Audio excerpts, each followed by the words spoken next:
قرآن کو تو آپ کہیں سے بھی مطالعہ کر لیں، اس کے کسی بھی حصے کا اپنی بات مکمل کرتا ہے۔ اس نے بات ہی کیا کرنی ہے؟ اس نے توحید بتانی ہے ہمیں، اس نے بتانی ہے آخرت آ جائے گی، لہٰذا آخرت کی تیاری اس طرح کر لو جیسے میرے انبیاء تمہیں بتا کر گئے، یعنی کہ اب انبیاء کے سلسلے کا آخری نبی صلی اللہ علیہ وسلم جو تمہیں بتا کر گئے، نبوت سے جڑا ہوا ہے، گندھا ہوا ہے اس میں وحی، یعنی کہ فرشتوں کا وحی لانا، اور نبوت سے گندھی ہوئی ہے وہ کتاب جو وہ چھوڑ کر گئے۔ یہ تینوں مل کے ہدایت بنتی ہیں، فرشتوں کا پیغام لانا اللہ سے، نبیوں تک پہنچا دینا، نبی کے سلام کا کتاب کی ضرورت میں چھوڑ دینا، یہ تینوں باتیں مل کے بنتی ہدایت۔ یہ اللہ کی طرف سے آئی ہے، ہمیں پلٹ کے اللہ کی طرف جانا ہے، یہ پانچوں چیزیں مل کے بنتی ہیں ایمان۔ اس ایمان میں سے صرف القرآن اب دیکھا جا سکتا ہے، سنا جا سکتا ہے، باقی چاروں چیزوں پر بغیر دیکھے ایمان لانا ہے، اللہ پہ بھی، آخرت پہ بھی، فرشتوں پہ بھی، اس کے انبیاء پہ بھی۔ ہم نہیں دیکھ سکتے ان چاروں میں سے کسی کو بھی، قرآن ہم دیکھ سکتے ہیں۔ اس قرآن پہ مبنی اگر ایمان ہے، اس کے مطابق ہے، تو یہ وہ ایمان ہے جو اللہ کا مقصود ایمان ہے، یعنی کہ ایمان بالغیب۔ اگر یہ اس کے بغیر کچھ بھی ہے تو وہ اندھا ایمان کہلاتا ہے، یہ مطلوب ایمان نہیں ہے۔ اس کو ہم عام لفظوں میں کہتے ہیں کوئی سا بھی عقیدہ، ہندوؤں کے پاس بھی عقیدہ ہے، بدھسٹ کے پاس بھی عقیدہ ہے، نصارہ کے پاس بھی عقیدہ ہے، یہودیوں کے پاس بھی عقیدہ ہے، سنے سنائے نام بظاہر مسلمان ان کے پاس بھی عقیدے ہیں۔ اگر وہ مبنی پر قرآن نہیں ہے تو ان کا نبیوں کے دیے ہوئے ایمان سے کوئی واسطہ نہیں ہے۔ 2 اور جمع 2 = 4 کے برابر کی بات ہے یہ۔ اگر ہمارا دین کے معاملے میں، آخرت کے معاملے میں علم قرآن کے مطابق نہیں ہے، اس کی کوئی سرے سے حیثیت نہیں ہے، کسی نے بھی کی ہو، کیونکہ نبی کی بات وہ ہو ہی نہیں سکتی۔ تو قرآن کے مطابق اس سراخوں پہ ابھی ہم پڑھ کر آئے، صلاۃ العشاء میں سورہ حجرات کی آیتیں پڑھی جا رہی تھی کہ ایمان والو اپنی آواز کو کبھی نبی کی آواز سے بلند مت کرنا۔ کیا مطلب ہے اس کا؟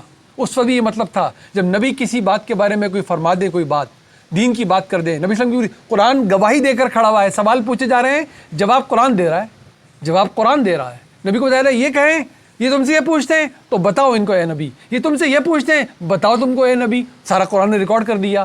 تو ہمارے دین کے بارے میں سوالات کے جواب کہاں سے لینے ہیں ہم نے؟ اس قرآن میں سے جو نبی نے وحی کے ذریعے دیے ہیں۔ باقی سب چیزیں سر آنکھوں پہ ہیں جب وہ اس کے مطابق رہیں۔ سب کا علم، سب کا فقہ، سب کی سمجھ، سب کے مسالک سر آنکھوں پہ، بہت محنت کی ہے، بڑے نام ہیں، ان کی حیثیت کیا اگر قرآن کے مطابق نہ ہو تو؟ کچھ بھی نہیں۔ صحابہ کرام رضی اللہ تعالیٰ عنہم اجمعین کی درخشندہ جماعت، ستاروں کی جماعت، دوبارہ وہ جماعت اب قیامت تک آنی ہی نہیں ہے، امت وسطیٰ، اس جماعت تک نے نبی صلی اللہ علیہ وسلم سے حاصل کیا وہ دین آگے پہنچانا تھا، نہ ایک رتی برابر اضافہ کرنا تھا نہ کمی، ممکن ہی نہیں تھا، نہ ایک رتی برابر اضافہ نہ کمی، صرف تو دین گڑھنا، دین گڑھ گڑھ کر میٹھے کر کے آگے بتانا، تصنیفات لکھنا۔ قرآن بار بار یہ تو بتا رہا ہے، یہ تو ہمیشہ سے ہو رہا ہے، اس کو کہاں مانتا ہے اللہ؟ اس کو اللہ کے نبی کہاں مانتے ہیں؟ تو یہ وہ کتاب ہے۔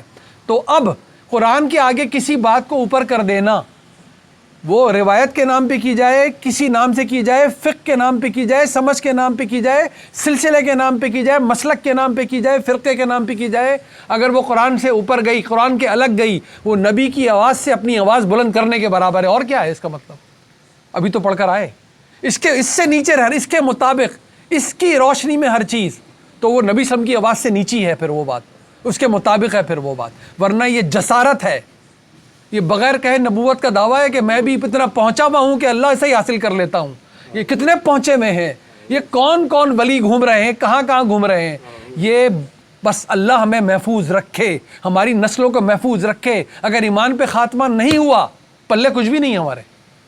اگر خاتمہ ایمان پر نہیں ہوا، اور ایمان ایمان ایمان، اللہ پہ ایمان، آخرت پہ ایمان، اس کی بھیجی ہوئی وحی پر ایمان جو فرشتے لاتے ہیں اس کے بھیجے ہوئے نبیوں تک، آخری نبی صلی اللہ علیہ وسلم پر وہ وحی کا سلسلہ ختم کر دیا گیا۔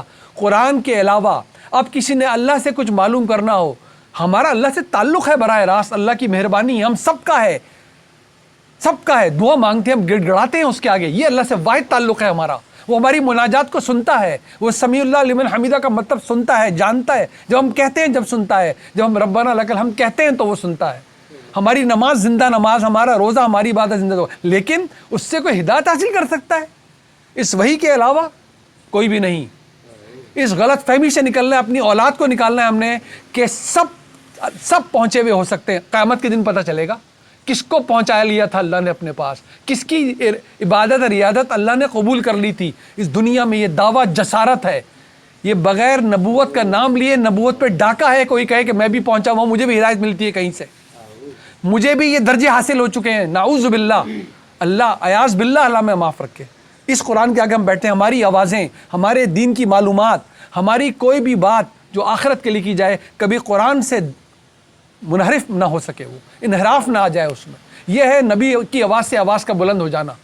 تو یہ آج کی نماز عشاء کا پیغام یہی ہے، یہ قرآن اس کے تابع، اس کے تابع، اس کے تابع، اس کی روشنی میں ہر چیز، اس فرقان، کس کا نام ہی فرقان رکھا گیا ہے، اس کا نام محمن رکھا گیا ہے، اس کا نام میزان رکھا گیا ہے، اللہ نے رکھا ہے، قرآن نے اعلان کیا ہے۔